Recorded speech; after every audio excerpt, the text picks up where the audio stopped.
Campbell Soups present the Campbell Playhouse. Orson Welles, producer.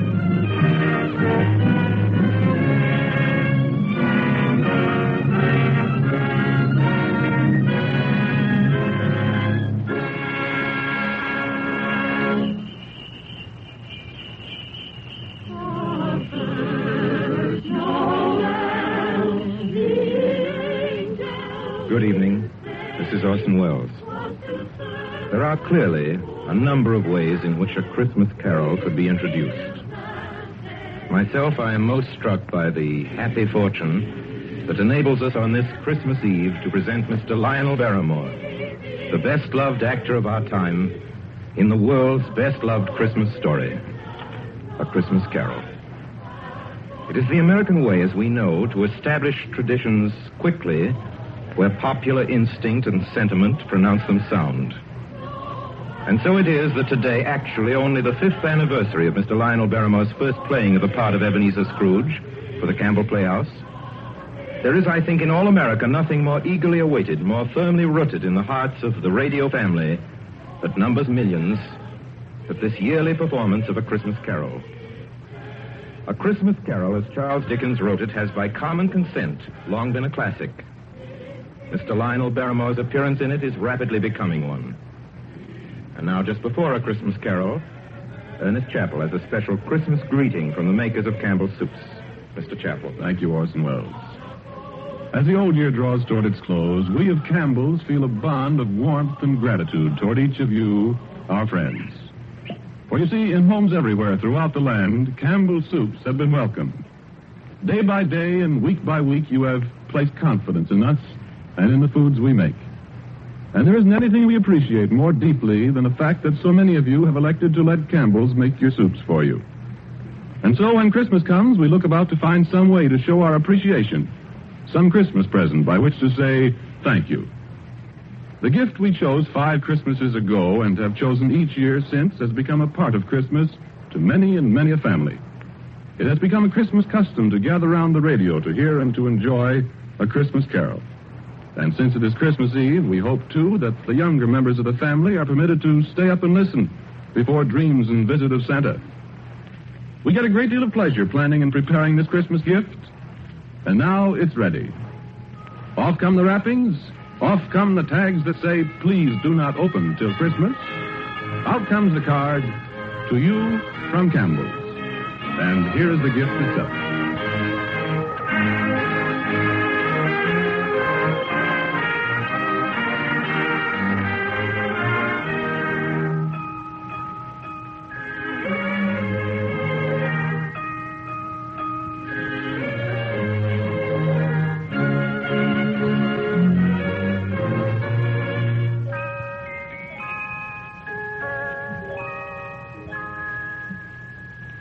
Marley was dead to begin with.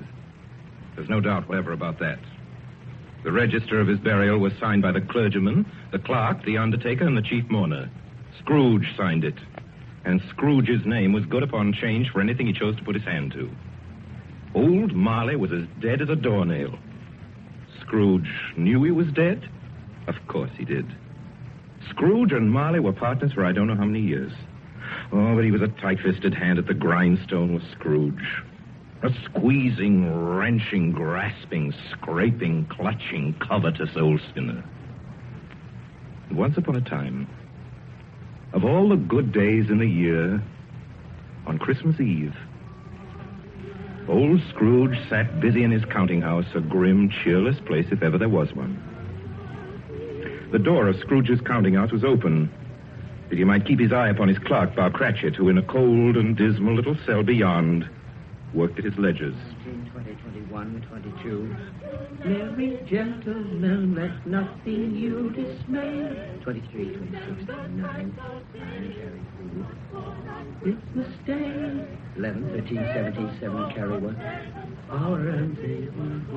Bob Cratchit. Yes, Mr. Scrooge? Stop that infernal caterwauling. Yes, sir. 9, 15, 17, 21, carry 1. Impudence.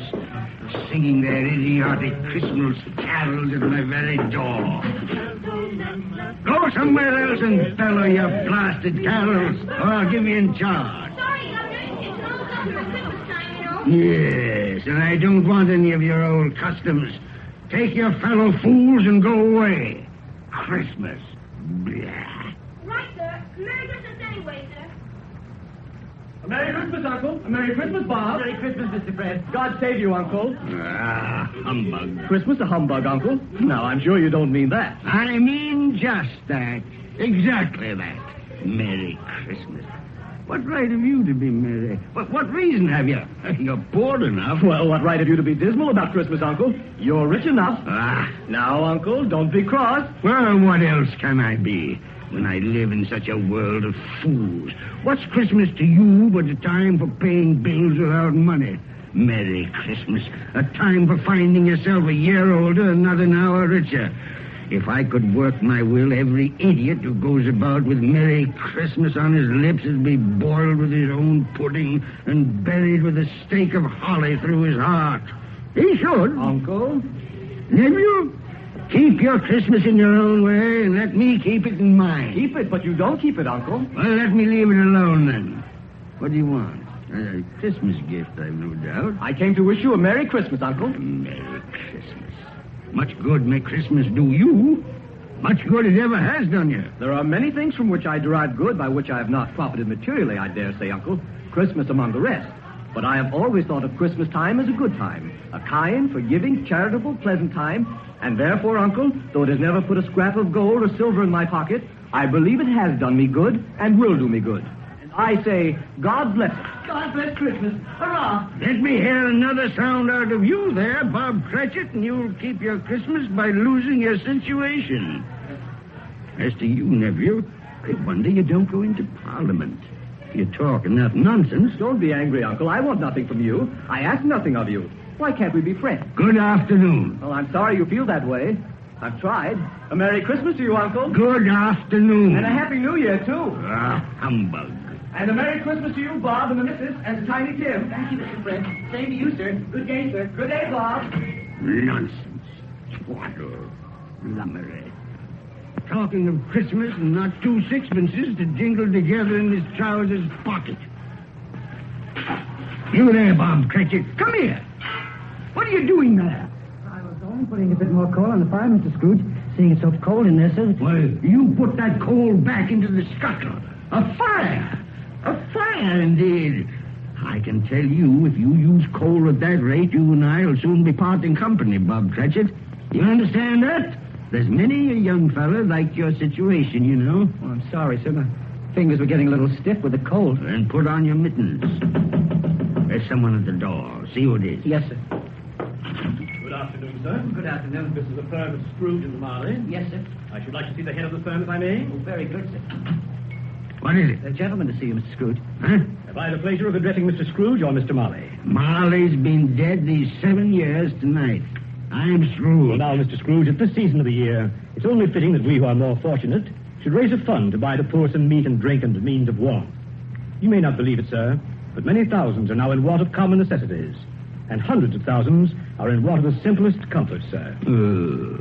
Are there no prisoners? There are plenty of prisons, sir. And the workhouses? They're still in operation, I trust. I wish I could say they are not, but they are, sir. The treadmill and the poor law are in full vigor, then? Both very busy, sir. Oh, well, I'm very glad to hear that. I was afraid from what you said at first that something had occurred to stop them in their useful cause. No, sir, all these institutions that you mention are flourishing. But it's nevertheless true that some additional provision for the poor and the destitute must be made. A few of us upon change are endeavoring to raise such a fund, you see. And what shall I put you down for? Nothing. Oh, I see. You wish to be anonymous, sir. I wish to be let alone. I don't make merry myself at Christmas time, and I can't afford to keep a lot of idle people and make them merry. I help support the establishments that take care of the poor. They cost enough. Let those who are badly off go there. Many can't go there, sir. And many would rather die. Well, then, my advice to them is to do so and decrease the surplus population. Besides, I've only your word for it that all this is so. The truth, Mr. Scrooge. Well, so be it, then. It's not my business.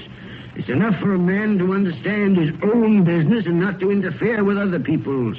Mine occupies me constantly. Good afternoon, sir. I quite understand, Mr. Scrooge. Cratchit, Show this gentleman out. Yes, sir. This way, please. Sir, I couldn't help overhearing. I should like to contribute threepence. Cratchit! Yes, sir. It isn't much, but it's all I can afford. But there are others in worse situation than I. You're a generous fellow. I wish I might say so of your employer. Cratchit! Yes, sir. Good afternoon, sir. Good afternoon. Merry Christmas. Merry Christmas. Yes, sir. Merry Christmas. Close the door. Yes, sir. I have closed it, sir. 24, 31, 1 and carry 3. A new scarlet tippet for Tiny Tim. And a comb for Martha. 33, 3 and carry 3. Hair ribbon for Belinda. 4, 7, 12, 15. I suppose you want the entire day tomorrow. If it's quite convenient, sir. It's not convenient, and it's not fair. But I suppose I can't do anything about it.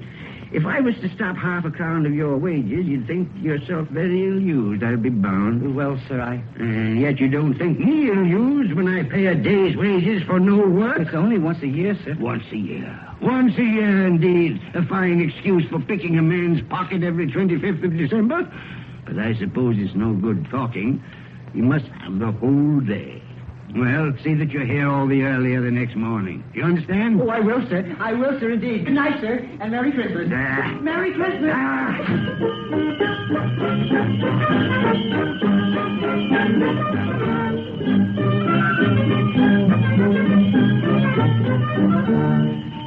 The office was closed in a twinkling, and Bob Cratchit, with the long ends of his white comforter dangling below his waist, for he boasted no greatcoat, went down a slide on Cornhill 20 times in honor of its being Christmas Eve, and then ran home to Camden Town as hard as he could pelt to play with his family at Blind Man's Buff.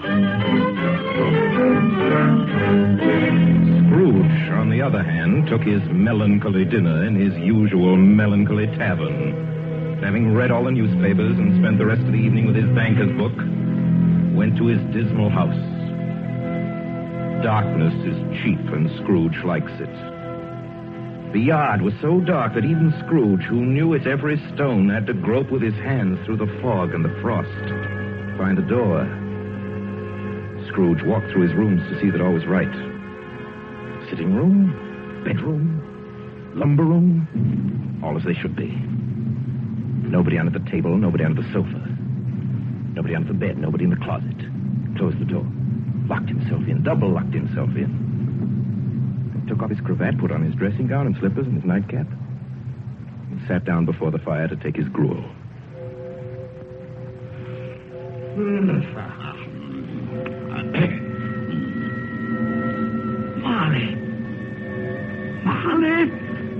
Marley! I could have sworn I saw... humbug. Marley's been dead these 7 years. Humbug. It's all humbug. What I need is a good night. What's that? Someone's in the wine cellar. But the door's locked and double locked. It's coming. It's coming closer. Outside my door. I won't believe it. It's humbug still. Ebenezer Scrooge. Ebenezer Scrooge. Oh, no. What do you want with me? I want much of you, Ebenezer. Who are you? Ask me who I was. You're very particular for a ghost. All right. Who were you then? In life, I was your partner, Jacob Marley. Jacob Marley. But you're dead. You died 7 years ago. 7 years ago this very night. You are a ghost, then? What's wrong, Ebenezer? Don't you believe in me? I do not. You doubt your senses, Ebenezer? Yes. Because a little thing affects them. A slight disorder of the stomach makes them cheats. You can't be a ghost. You may be an undigested bit of beef, a blot of mustard, a crumb of cheese, a fragment of an underdone potato. There may be more gravy than grave about you, whatever you are. Humbug, I tell you. Humbug. Excuse me, Peter. Excuse me. I do believe in you. You are a ghost, Jacob. Thank you. But why do you walk the earth, Jacob?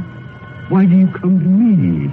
It is required of every man that the spirit within him should walk abroad among his fellow men and travel far and wide to witness what it cannot share but might have shared on earth and turn to happiness. Oh, tell me, Jacob, what is that chain you wear around you? I wear the chain I forged in life. I made it link by link and yard by yard by my own free will. Is its pattern strange to you, Ebenezer? Cash boxes, keys, padlocks, ledgers, purses. Yours was as heavy and as long as this 7 years ago. And you have labored on it since, Ebenezer. Oh, Jacob, speak comfort to me. Comfort I have none to give. I cannot rest, I cannot stay, I cannot linger. Weary journeys lie before me. You travel fast? Yes, Ebenezer, on the wings of the wind. 7 years dead and traveling all the time? 7 years, Ebenezer. 7 years of remorse. Ebenezer, do you know that no space of regret can make amends for one life's opportunities misused? But you were always a good man of business, Jacob. Business? Mankind was my business.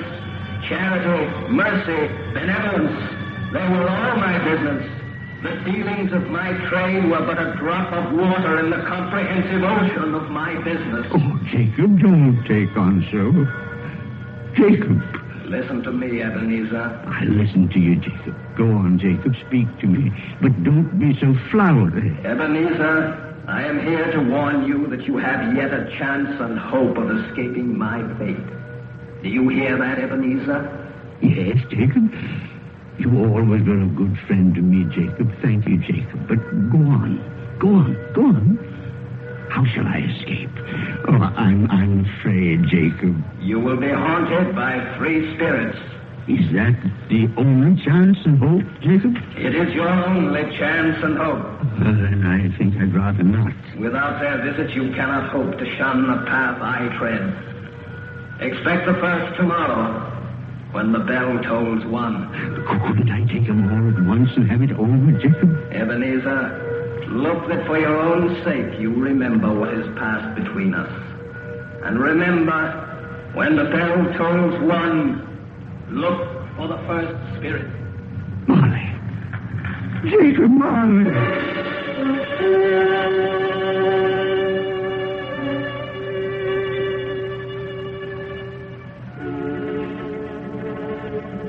Scrooge awoke. He was lying on his bed fully dressed. Suddenly the curtains of his bed were drawn aside. Scrooge found himself face to face with the unearthly visitor who drew them. As close to it as I am now to you. And I am standing in the spirit at your elbow. It was a strange figure, like a child. Yet not so like a child as like an old man. Who's that? Ebenezer Scrooge, I have come for you. You are the spirit, sir, whose coming was foretold me? I am that spirit. What are you? I am the ghost of Christmas past. Long past? No, your past. But, what do you want of me? What brings you here to haunt me? Your welfare, Ebenezer Scrooge. Rise and walk with me. Oh, no, not out of the window. I can't do that. I'll fall down. I'm not a spirit. I'm mortal. I'll fall. Bear but a touch of my hand upon your heart, and you shall be upheld in more than this. Come, follow me.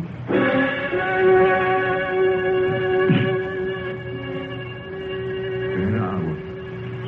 What's become of the city? And there's snow upon the ground. Where are we? These are the shadows of the things that have been. You recognize this countryside? I know every inch of it. Every rock, every tree. And that bleak building over there? That building. I was a boy there. Yes. I went to school in that horrible place. Do you recollect that path? I could walk it blindfold. Strange you forgot it so many years.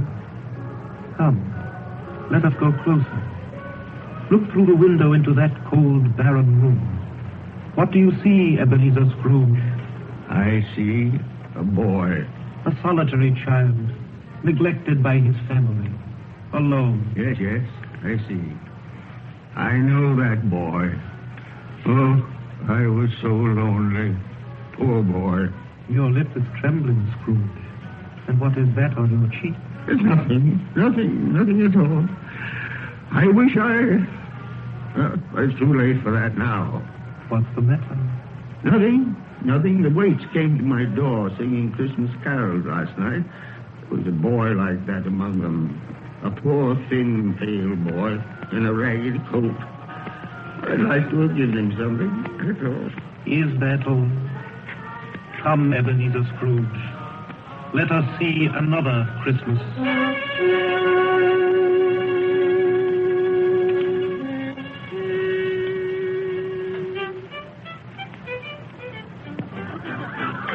Do you know this place, Ebenezer Scrooge? Know it? Know it? Why, this is the counting house where I was apprentice. Listen. Your partners. Why, it's my old master. Bless his heart, old Fezziwig. My master, alive again, and host of one of his Christmas parties. Listen to him. Red Benito, and back to your places. And there's Dick Wilkins. Poor Dick. Dear, yes? And look, there's Mrs. Fezziwig herself, looking younger than any of them. And the tables all loaded with roast and cider and mince pie and beer. Oh, what a jolly time we used to have. That carefree young man with the light heart and the gay smile. Do you recognize him? Yes. Merciful heaven. How happy I was then. A small matter for old Fezziwig to make those silly folks so full of joy. Small matter? Small indeed. Isn't it? He has spent only a few pounds of your mortal money. Is that so much that he deserves praise? It's not that. It's not that, Spirit. Old Fezziwig has the power to make us happy or unhappy, to make our service light or heavy. His power lies in words and looks, in things so tiny it's impossible to count them up. The happiness he gives is quite as great as if it cost her... What is the matter? Nothing. Nothing at all, Spirit. Something, I think. No. Speak. No. Only, it's just that I should like to be able to say a word or two to my clerk, Bob Cratchit, just now, that's all.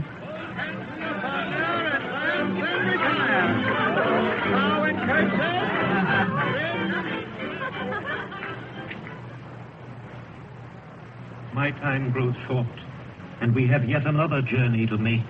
Where now? Come. This is our last visit to the past, Ebenezer. Here, in this little room, with a fair young girl by your side. Do you recognize yourself, Ebenezer? Oh, no. Spare me this. You're older now, a man in the prime of life. Your face has begun to wear the signs of care and avarice. Your eyes are greedy, the eager, restless eyes of a miser. No, please. She knows it, too, that girl by your side. There are tears in her eyes.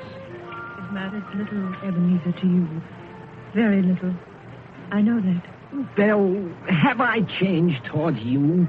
When we were engaged, we were both poor. Was it better then? Better to be poor? Better at least to be happy. You're changed. You were another man then. I was a boy. Do you blame me because I've grown wiser? Have I ever tried to break our engagement? In words, no. Never. In what, then? In a changed nature. In an altered spirit. In everything that made my love of any value in your sight. Shall I release you from your promise? Belle. Oh, at first it may cause you pain to lose me. A very brief pain. But soon it will be dim, like a half-remembered dream, an unprofitable dream, and you will be glad to be awake from such a dream. May you be happy in the life you have chosen, Ebenezer, for the love of him you love. Spirit, it's enough. Show me no more. Take me home. These were shadows of the things that have been. That they are what they are. Do not blame me. No more. No more. One shadow more. Come. Do you see this man, Ebenezer Scrooge? This man might have been you. And the woman beside him, your wife. And that girl. That girl might have been your daughter, Ebenezer Scrooge. She might have called you father. She might have been a springtime in the haggard winter of your life. Yes, let me go. Show me no more. Listen now, while they speak, Ebenezer. Well, I saw an old friend of yours today. Who was it? Yes. How can I? It's... Oh, I know. Mr. Scrooge. Mr. Scrooge it was. I passed his office window. It wasn't shuttered, and there was a candle inside, so I couldn't help seeing him. His partner, Marley, lies at the point of death, I hear. And there Scrooge sat all alone. Quite alone in the world, I do believe. Spirit, I can bear no more. Leave me. Hold me no more. Take me back. Take me back.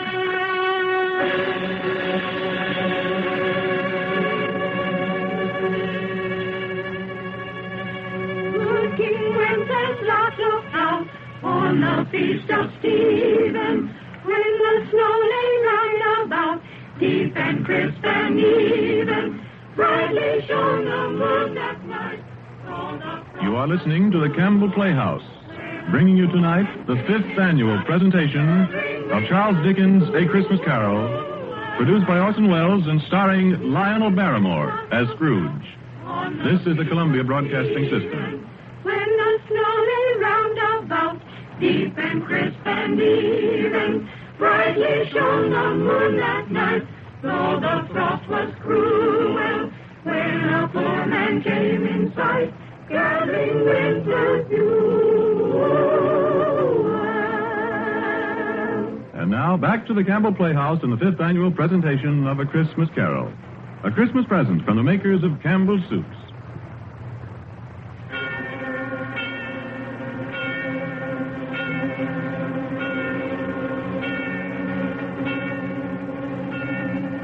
On the stroke of one, Scrooge awakened suddenly and sat him bolt upright in his own bed. He remembered the words of Marley's ghost and wondered from which direction the second specter would appear. At that moment, nothing between a baby and a rhinoceros would have astonished him very much. Now being prepared for almost anything, he was not by any means prepared for nothing. And consequently, when no shape appeared, he was taken with a violent fit of trembling. 5 minutes, 10 minutes, quarter of an hour went by, yet nothing came. Then, as he sat in his bed, he became aware gradually of a great blaze of ruddy light that seemed to shine upon him from the adjoining room. He got up softly and shuffled in his slippers to the door. It was his own sitting room, there was no doubt about that. But it had undergone a surprising transformation. The walls and ceiling were so hung with living green that it looked a perfect grove. And there sat a jolly giant, glorious to see, who bore a glowing torch in shape not unlike Plenty's horn, and held it up high up to shed its light on Scrooge as he came peeping round the corner. Come in, Ebenezer Scrooge, and know me better, man. You're... I am the ghost of Christmas present. Spirit, take me where you will. Last time I went against my will and learned a lesson which is working now. If you have anything to teach me, let me profit by it. Touch my robe, Ebenezer Scrooge. Touch my robe.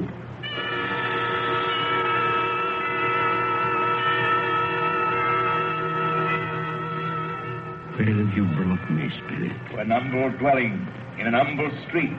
It's miserable enough. Yet there is happiness there. Who are these people? Who's that woman? And the children? These are the family of your clerk, Bob Cratchit. See his wife, dressed in a twice-turned gown, but brave in ribbons, laying the table for their Christmas dinner. And there, assisting her, is her daughter, Belinda. And the young man with a fork in the stuffing, that's Master Peter Cratchit. And the two little Cratchits. Listen, Scrooge, and watch.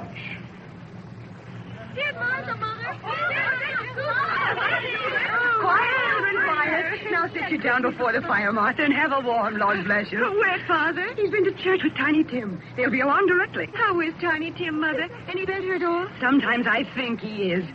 And sometimes I think, oh, dear God, if anything should happen to Tiny Tim. Oh, Mother, you mustn't even think of such a thing.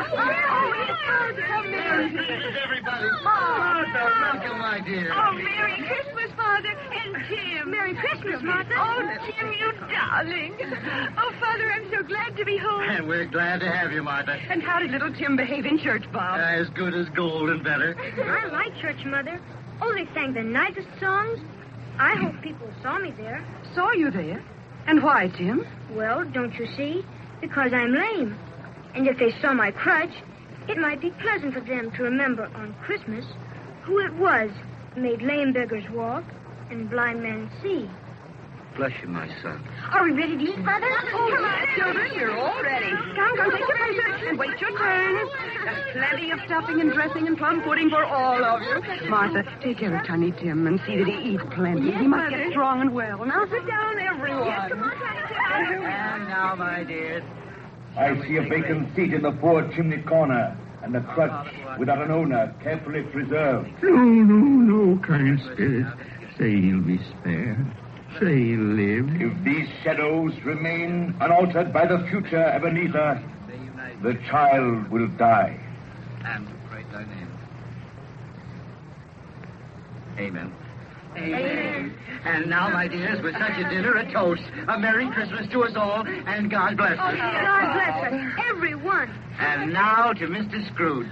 I'll give you a toast to Mr. Scrooge, the founder of the feast. Oh, the founder of the feast, indeed, who pays you all 15 shillings a week. I wish I had him here. I'd give him a piece of my mind to feast on, and I hope he'd have good appetite for My it. dear, the children, Christmas Day. It should be Christmas Day, I'm sure, on which one drinks the health of such an odious, stingy, unfeeling man as Mr. Scrooge. You know he is, Bob. Nobody knows it better than you, poor fellow. My dear Christmas Day. I'll drink his health for your sake and the day's, not for his. Long life to him. A Merry Christmas and a Happy New Year. He'll be very merry and very happy, I have no doubt. And I say God bless him too, Mother, and everyone. To Mr. Scrooge. Very well.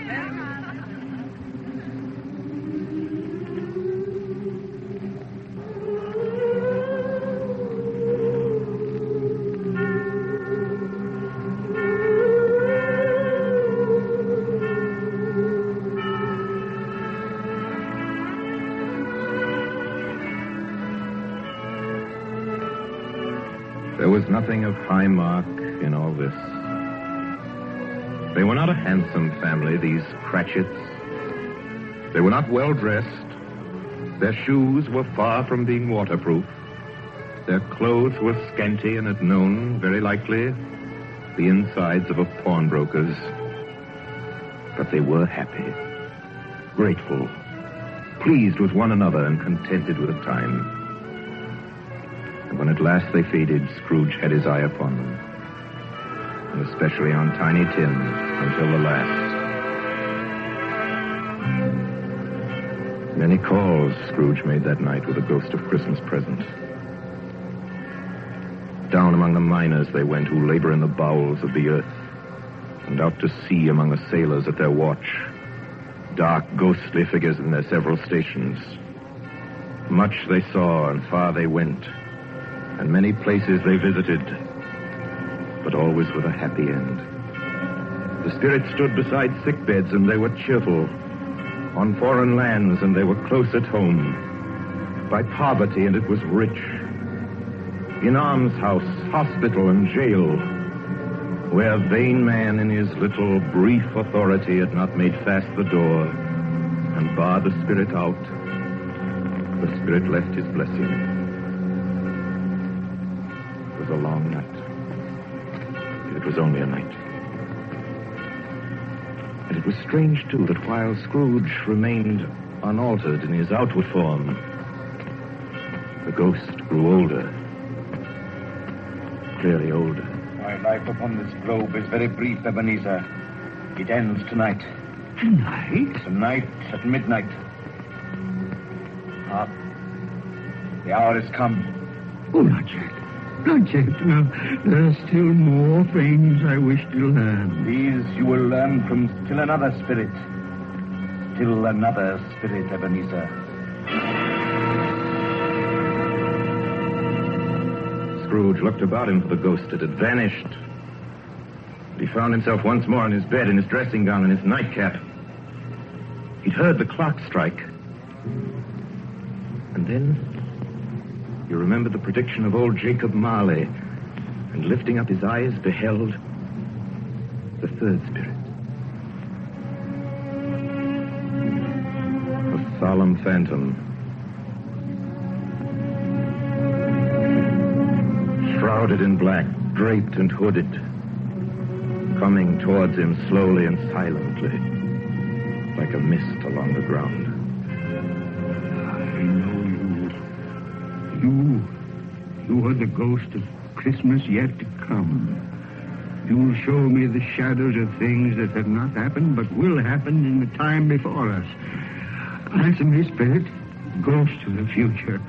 Oh, I fear you more than any specter I've seen. Yet, as I know your purpose is to do me good, and as I hope to live to be another man from what I was, lead on. Lead on! The night is waning fast. Time is precious. Spirit, why have you brought me here again? Into Bob Cratchit's home? It's not the same. Why is it so quiet? So very quiet here.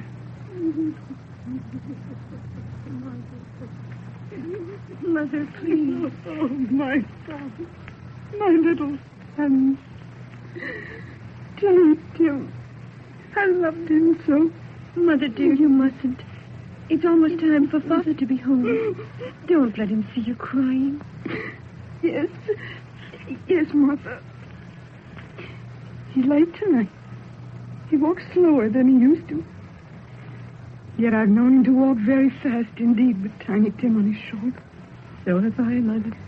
But he was light to carry. And his father loved him so that it was no trouble.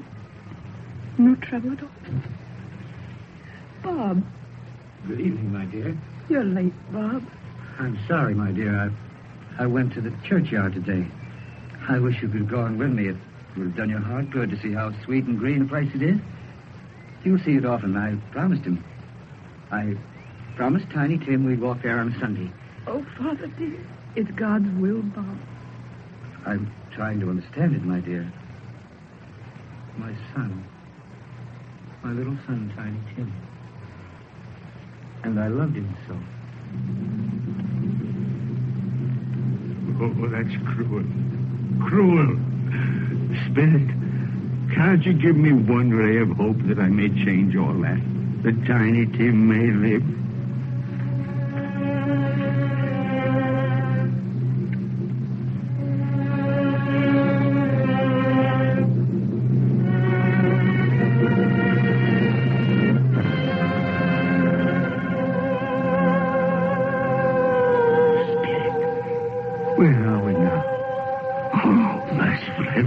Churchyard, overrun by grass and weeds, choked with too much burying, desolate, a lonely, crumbling gravestone.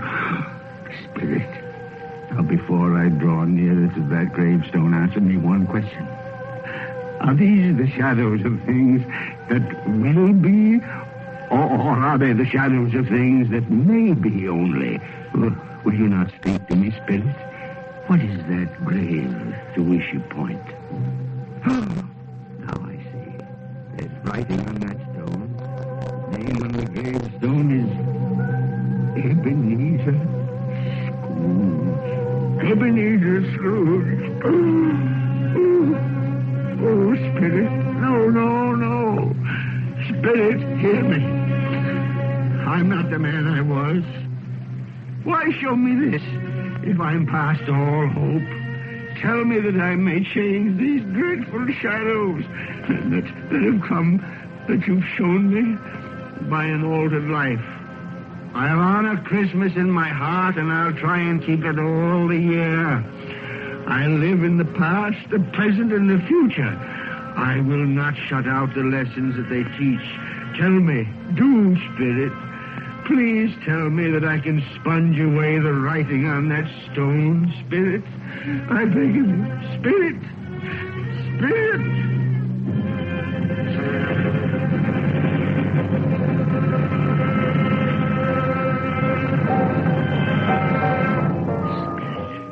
I promise on my knees. I promise.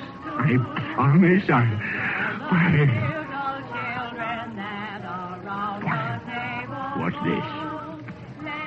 It's my bedpost. I'm home. In my own bed. In my own room. And the sun. The sunshine. It's clear. It's bright. No fog. Oh, what a beautiful day. Glorious. Glorious. Boy. Oh, boy. Yes, sir? What's today? What's that, sir? What day is it, my fine fella? Today? Why, it's Christmas Day. Christmas Day! Ha ha! I haven't missed it. The spirits have done it all in one night. All in one night. Heaven be praised. How's that, sir? Listen, my lad. Do you know where the poultry is in the next street? I should say I do. An intelligent boy. A remarkable boy. Tell me, do you know if they've sold the prize turkey that was hanging in the window? The one as big as me? What a delightful boy.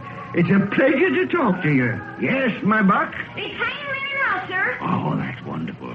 Now go around, will you, and tell him to send it to Bob Cratchit and his family on Broad Street. And mind you, they're not to know who paid for it. Now, hurry along, my lad. And here's $0.50 for your trouble. Yes, sir. Yes, sir. And a Merry Christmas. And a Merry Christmas to you, too, my boy. I don't know what to do. I'm as light as a feather, as happy as an angel. I'm as merry as a schoolboy. A Merry Christmas. A Merry Christmas to everybody. A Happy New Year to all the world. Whoop! Whoop!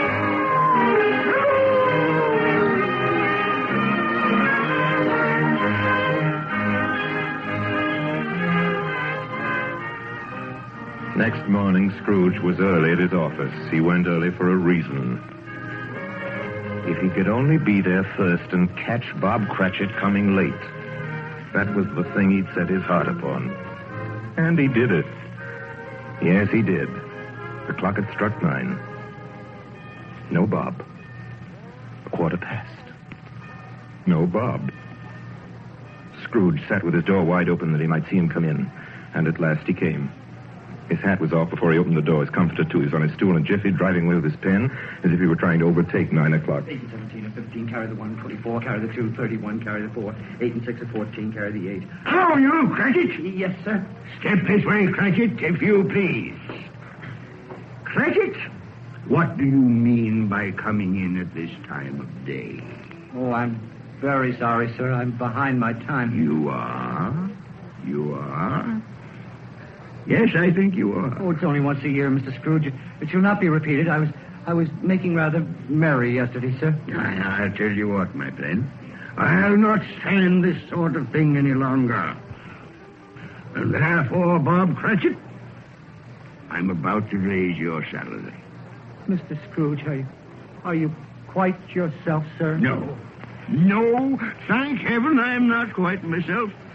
Merry Christmas, Bob. Ha ha! Merry Christmas, my good fella. A merrier Christmas than I've given you in many a year. I'll raise your salary, and we'll see what we can do for Tiny Tim and the rest of your family. We'll discuss it this very afternoon over a Christmas bowl of smoking bishop. Bob, Make up the fire. Take it up and buy another coal scuttle before you dot another I.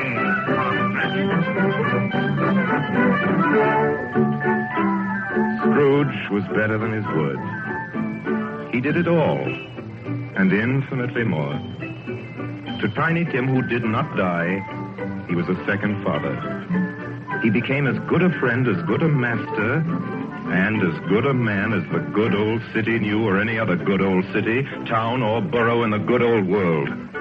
Some people laughed to see the alteration in him, but he let them laugh, and little heeded them. His own heart laughed, and that was quite enough for him.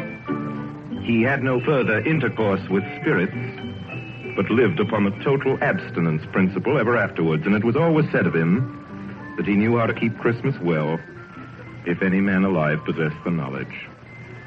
May that be truly said of us, all of us. And so, as Tiny Tim observed, God bless us, everyone. Joy to the world, the Lord is come. Let earth receive her King. Let every heart prepare his room.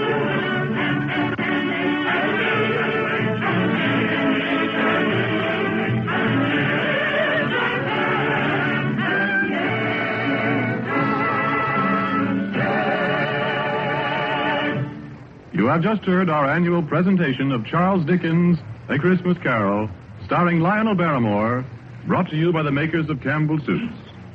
And now here is Orson Welles. At this point in the program, ladies and gentlemen, it is my custom, as you know, to present to you with a few words of introduction our guest of the evening.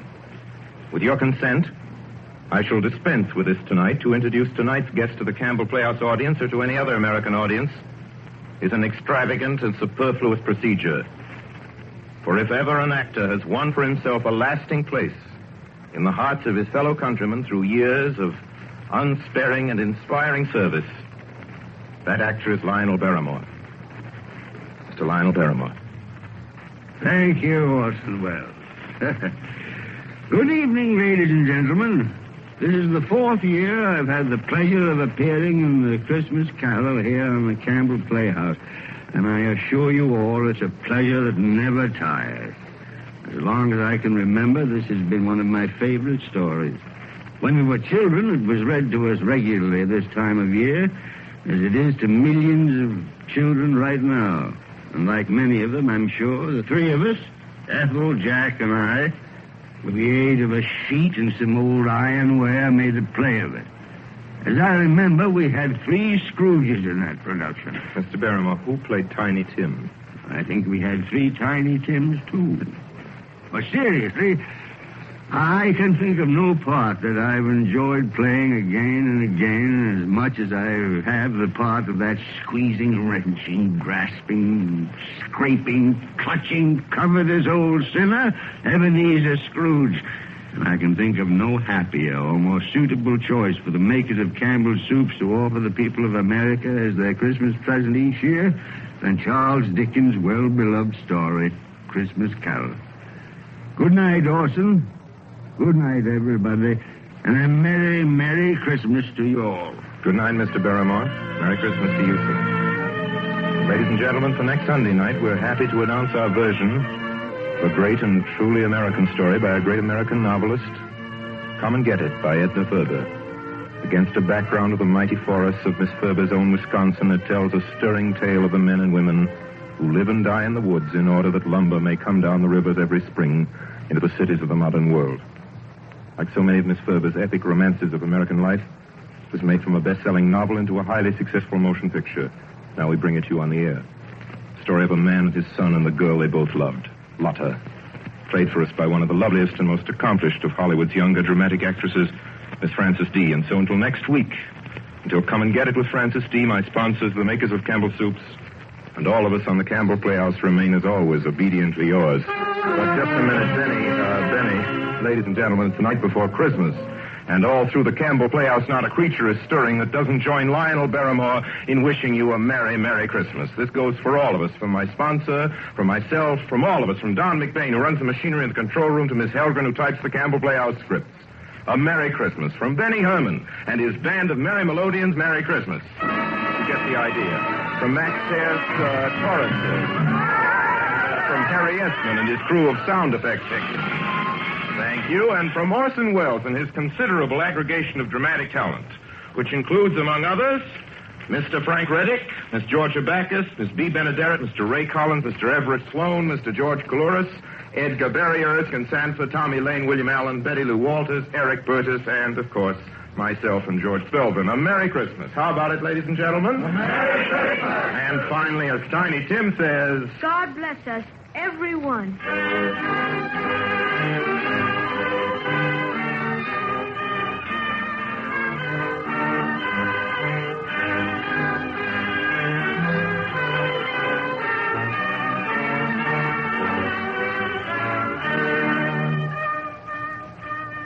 The makers of Campbell Soups join Orson Welles in inviting you to be with us in the Campbell Playhouse again next Sunday evening when we bring you Edna Ferber's Come and Get It with Miss Frances D. as our guest. Meanwhile, if you have enjoyed our 5th annual presentation of A Christmas Carol, won't you tell your grocer so this week when you order Campbell Soups? This is Ernest Chappell saying thank you and a Merry Christmas to you all.